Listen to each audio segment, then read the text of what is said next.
Book 9, Chapter 8, War of the Peasants. The sun of the Reformation was mounting into the sky and promising to fill the world with light.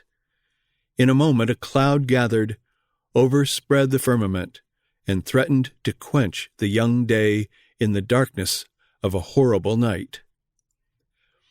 The troubles that now arose had not been foreseen by Luther.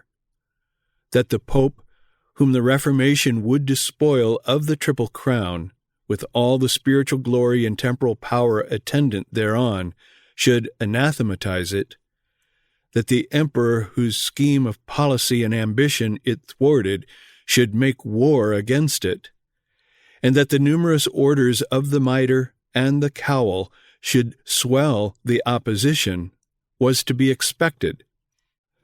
But that the people, from whose eyes it was to tear the bandage of spiritual darkness, and from whose arms it was to rend the fetters of temporal bondage, should seek to destroy it, had not entered into Luther's calculations. Yet now a terrible blow, the greatest the Reformation had as yet sustained, came upon it, not from the Pope, nor from the Emperor, but from the people. The oppressions of the German peasantry had been growing for centuries. They had long since been stripped of the rude privileges their fathers enjoyed. They could no longer roam their forests at will, kill what game they pleased, and build their hut on whatever spot taste or convenience dictated. Not only were they robbed of their ancient rights, they were compelled to submit to new and galling restrictions. Tied to their native acres, in many instances, they were compelled to expend their sweat in tilling the fields and spill their blood in maintaining the quarrels of their masters. To temporal oppression was added ecclesiastical bondage. The same portion of earthly goods which the baron had left them, the priest wrung from them by spiritual threats, thus filling their cup of suffering to the brim. The power of contrast came to embitter their lot. While one part of Germany was sinking into drudgery and destitution, another part was rising into affluence and power. The free towns were making rapid strides in the acquisition of liberty, and their example taught the peasants the way to achieve a like independence, by combination. Letters and arts were awakening thought and prompting to effort. Last of all came the Reformation, and that great power vastly widened the range of human vision by teaching the essential equality of all men and weakening the central authority or keystone in the arch of Europe, namely, the papacy. It was now evident to many that the hour had fully come when these wrongs, which dated from ancient times, but which had been greatly aggravated by recent events, must be redressed. The patience of the sufferers was exhausted. They had begun to feel their power, and if their fetters were not loosed by their masters, they would be broken by themselves, and with a blind rage and a destructive fury proportioned to the ignorance in which they had been kept, and the degradation into which they had been sunk. In the words of an eloquent writer and philosopher who flourished in an after age, they would break their chains on the heads of their oppressors. Mutterings of the gathering storm had already been heard. Premonitory insurrections and tumults had broken out in several of the German countries. The close of the preceding century had been marked by the revolt of the Boers in Holland, who paraded the country under a flag on which was blazoned a gigantic cheese. The 16th century opened amid similar disturbances. Every 2 or 3 years there came a new league, followed by a popular insurrection. These admonished the princes, civil and spiritual, that they had no alternative as regarded the future but Reformation or Revolution. Spires, Württemberg, Carinthia, and Hungary were the successive theaters of these revolts, which all sprang from one cause: oppressive labor, burdens which were growing ever the heavier, and privileges which were waxing ever the narrower. The poor people, dehumanized by ignorance, knew but of one way of righting themselves: demolishing the castles, wasting the lands, spoiling the treasures, and in some instances slaying the persons of their oppressors. It was at this hour that the Reformation stepped upon the stage. It came with its healing virtue to change the hearts and tame the passions of men, and so to charm into repose the insurrectionary spirit which threatened to devastate the world. It accomplished its end so far. It would have accomplished it completely. It would have turned the hearts of the princes to their subjects and the hearts of the people to their rulers, had it been suffered to diffuse itself freely among both classes. Even as it was, it brought with it a pause in these insurrectionary violences, which had begun to be common. But soon its progress was arrested by force, and then it was accused as the author of those evils which it was not permitted to cure. "See," said Duke George of Saxony, "what an abyss Luther has opened. He has reviled the Pope, he has spoken evil of dignities, he has filled the minds of the people with lofty notions of their own importance, and by his doctrines he has sown the seeds of universal disorder and anarchy. Luther and his Reformation are the cause of the peasant war." Many besides Duke George found it convenient to shut their eyes to their own misdeeds, and to make the gospel the scapegoat of calamities, of which they themselves were the authors. Even Erasmus upbraided Luther thus: "We are now reaping the fruits that you have sown." Some show of reason was given to these accusations by Thomas Munzer, who imported a religious element into this deplorable outbreak. Munzer was a professed disciple of the Reformation, but he held it to be unworthy of a Christian to be guided by any objective authority, even the Word of God. He was called to liberty, and the law or limit of that liberty was his own inward light. Luther, he affirmed, by instituting ordinances and forms, had established another popedom, and Munzer disliked the popedom of Wittenberg even more than he did the popedom of Rome.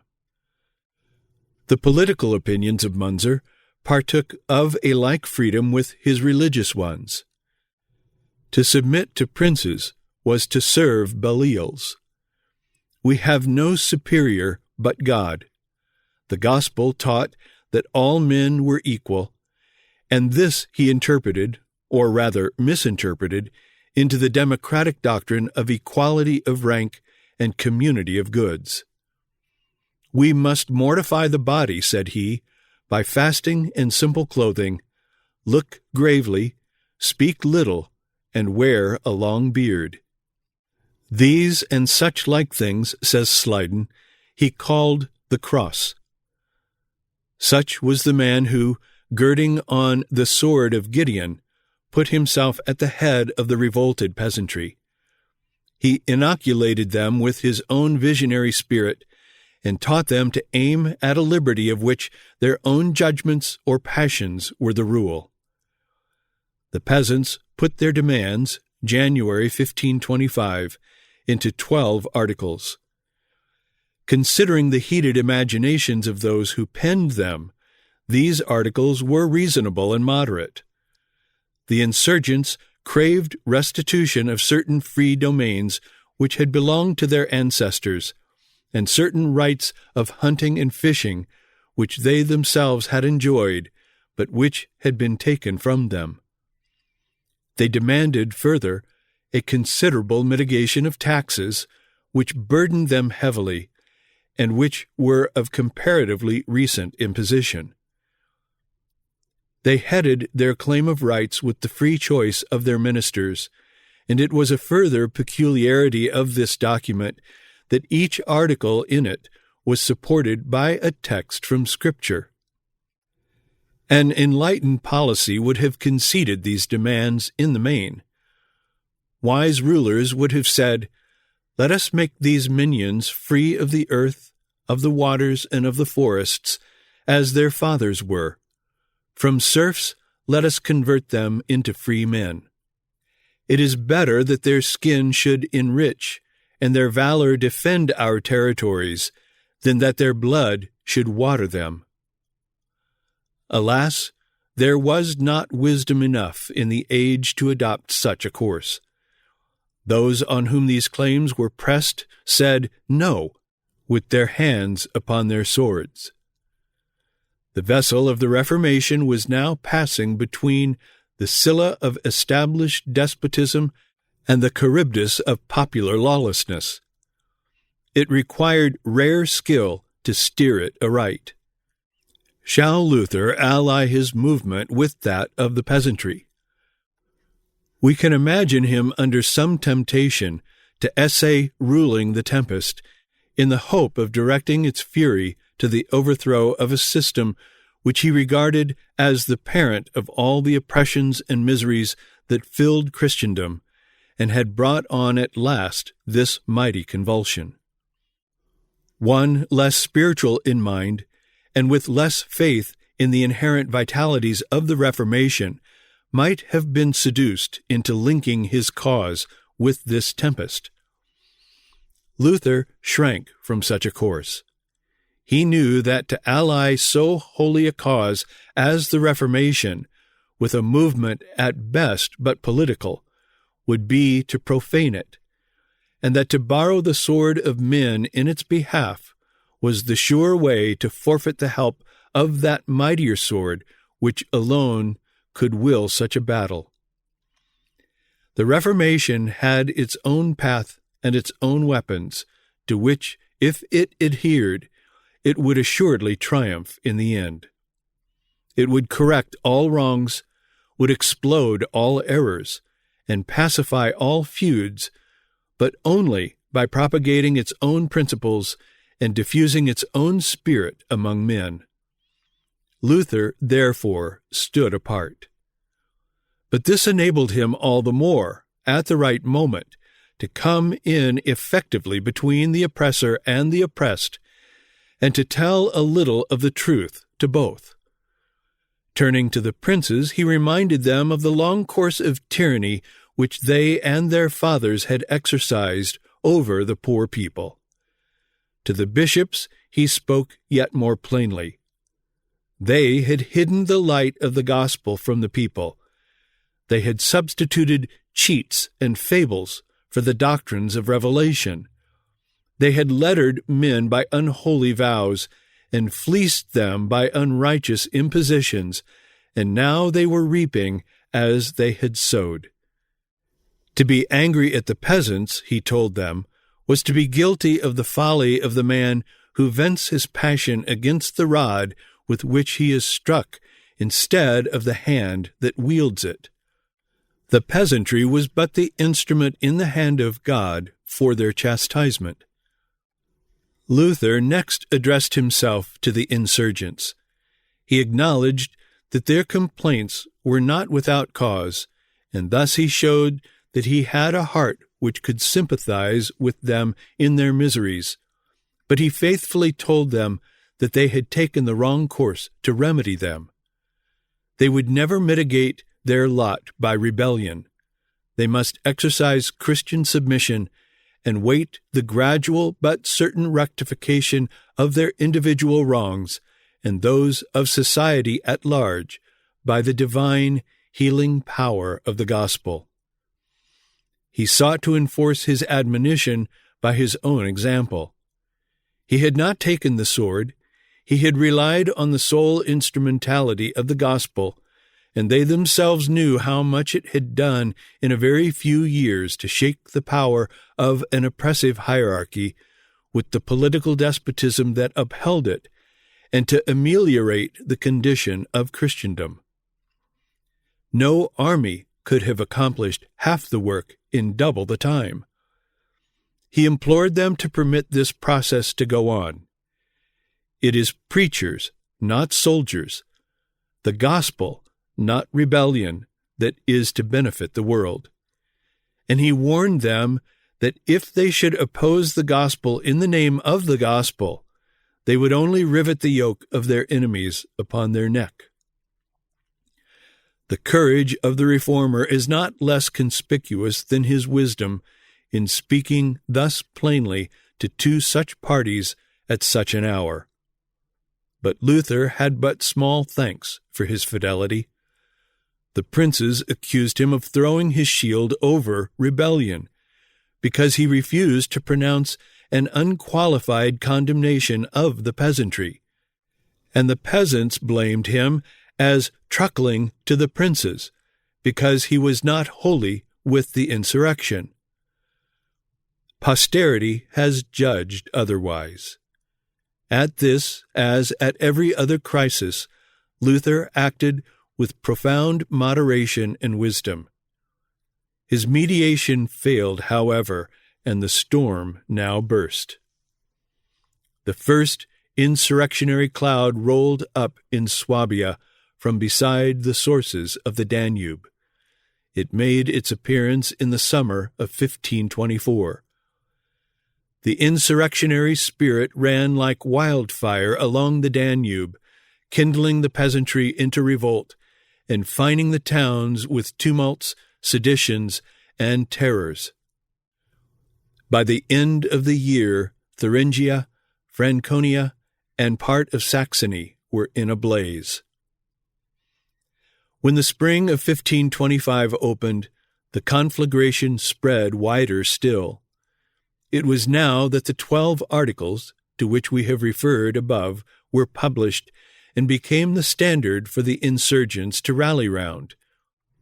John Muller of Bulbenbach traversed the region of the Black Forest, attired in a red gown and a red cap, preceded by the tricolor red, black, and white, and followed by a herald who read aloud the 12 articles and demanded the adherence of the inhabitants of the districts through which he passed. The peasant army that followed him was continually reinforced by new accessions.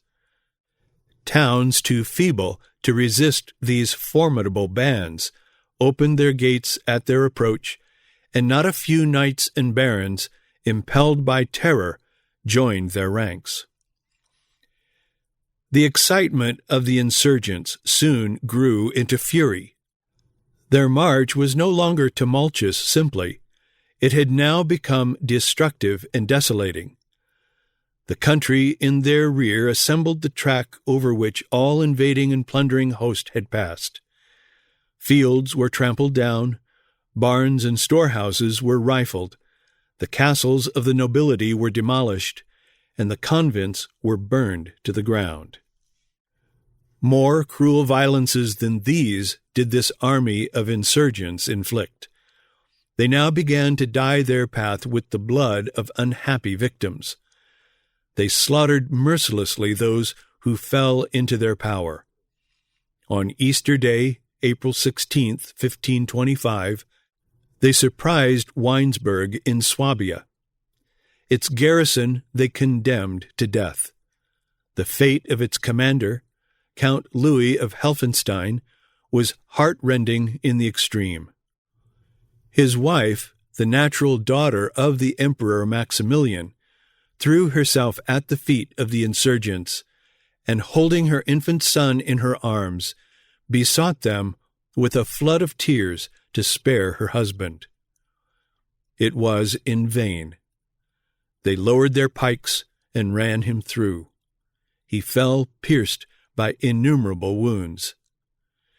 It seemed as if this conflagration was destined to rage till it had devoured all Christendom, as if the work of destruction would go on till all the fences of order were torn down, and all the symbols of authority defaced, and pause in its career only when it had issued in a universal democracy in which neither rank nor property would be recognized.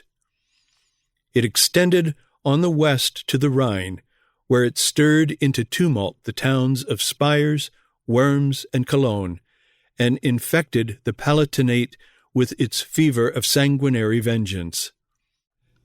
It invaded Alsace and Lorraine. It convulsed Bavaria and Württemberg as far as the Tyrol. Its area extended from Saxony to the Alps. Bishops and nobles fled before it. The princes, taken by surprise, were without combination and without spirit, and to use the language of Scripture, were chased as the rolling thing before the whirlwind. But soon they recovered from their stupor and got together their forces. Albert, Count of Mansfeld, was the first to take the field.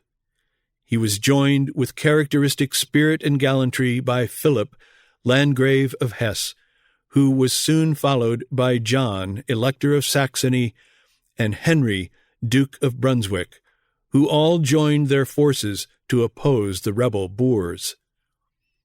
Had the matter rested with the popish princes, the rebellion would have raged without resistance. On the 15th May, 1525, the Confederate army came upon the rebel camp at Frankenhausen, where Munzer presided. Finding the rebels poorly armed and posted behind a miserable barricade of a few wagons, they sent a messenger with an offer of pardon on condition of laying down their arms. On Munzer's advice, the messenger was put to death. Both sides now prepared for battle. The leader of the peasant army, Munzer, addressed them in an enthusiastic and inflammatory harangue, bidding them not fear the army of tyrants they were about to engage, that the sword of the Lord and of Gideon would fight for them, and that they would this day experience a like miraculous deliverance as the Israelites at the Red Sea, as David when he encountered Goliath, and Jonathan when he attacked the garrison of the Philistines. "Be not afraid," said he, "of their great guns, for in my coat will I catch all the bullets which they shall shoot at you. See ye not how gracious God is unto us?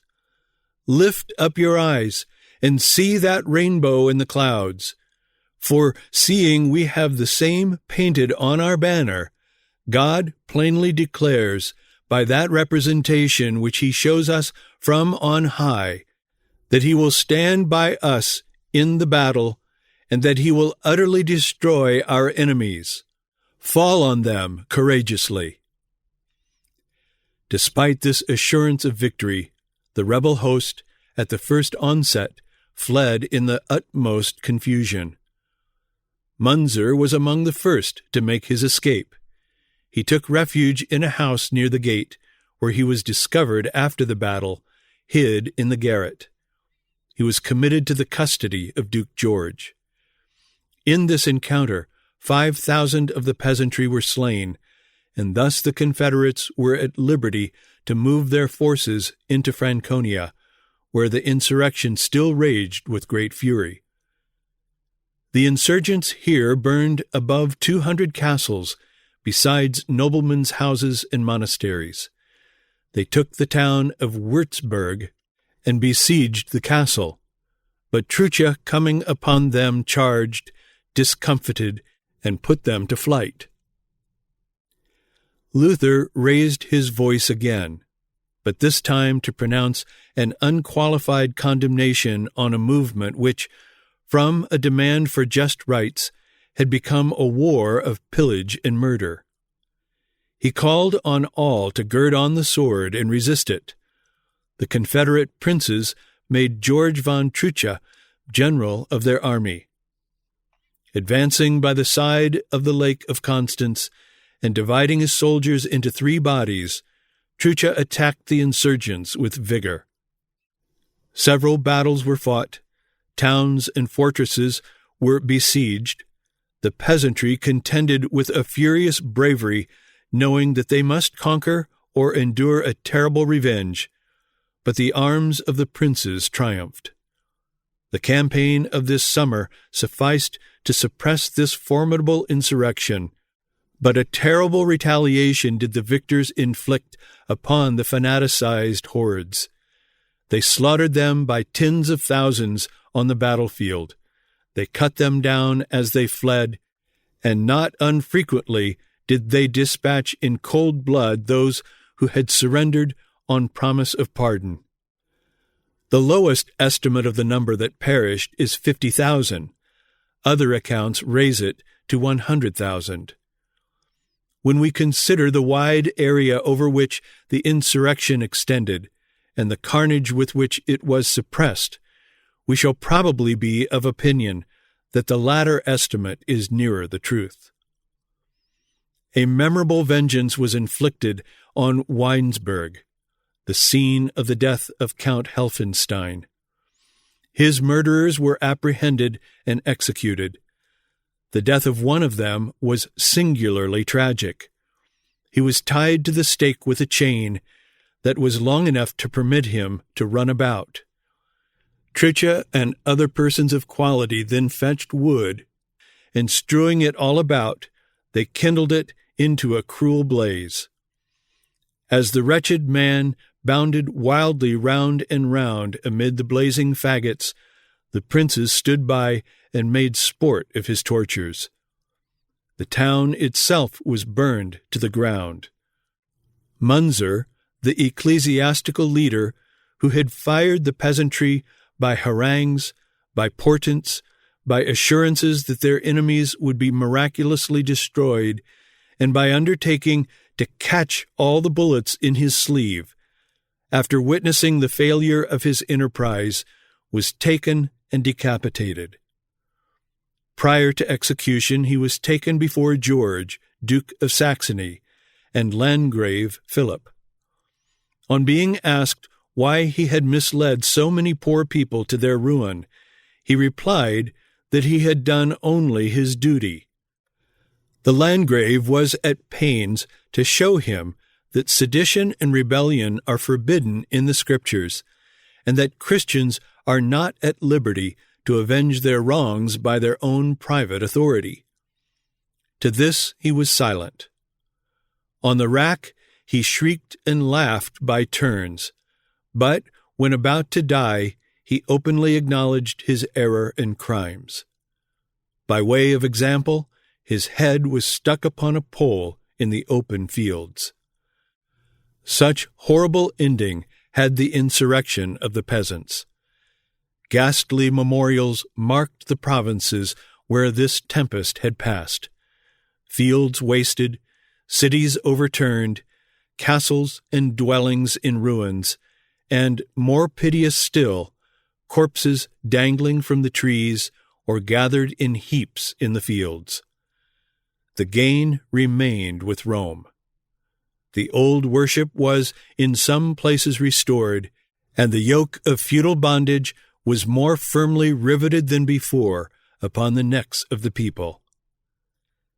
Nevertheless, the outbreak taught great lessons to the world, worth 100-fold all the sufferings endured, if only they had been laid to heart. The Peasant War illustrated the Protestant movement by showing how widely it differed from Romanism in both its origin and its issues.